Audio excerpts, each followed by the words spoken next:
late 1940s.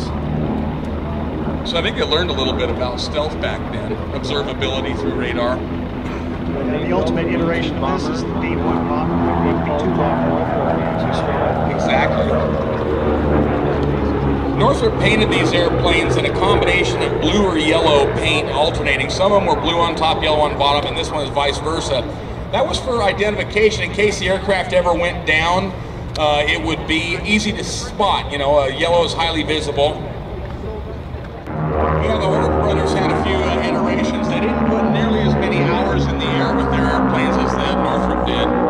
Northrop had a variety of flying wing designs, small ones, that culminated, led up to this one, and then ultimately the B-35 and B-49. But you know, they had several different ones. They had the N1, the N-1M, which they called the Jeep, and they also even had a fighter design. They had several.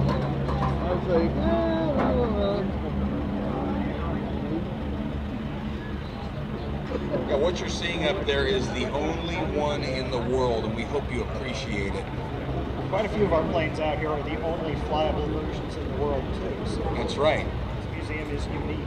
Indeed.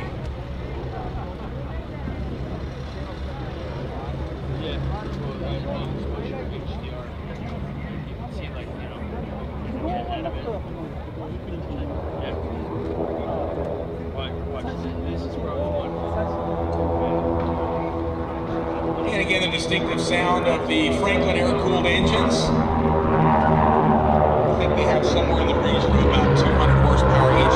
Steve Hinton can correct me as it's coming. It's not really much thicker than a razor blade.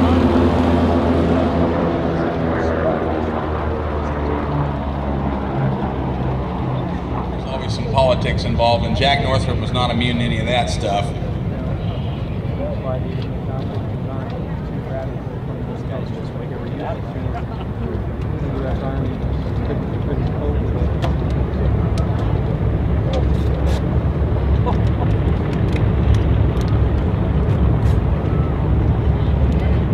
Full yellow airplane,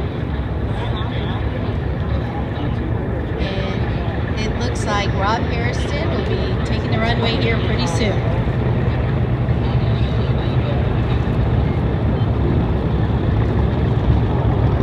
I'd like to take the opportunity to thank all the sponsors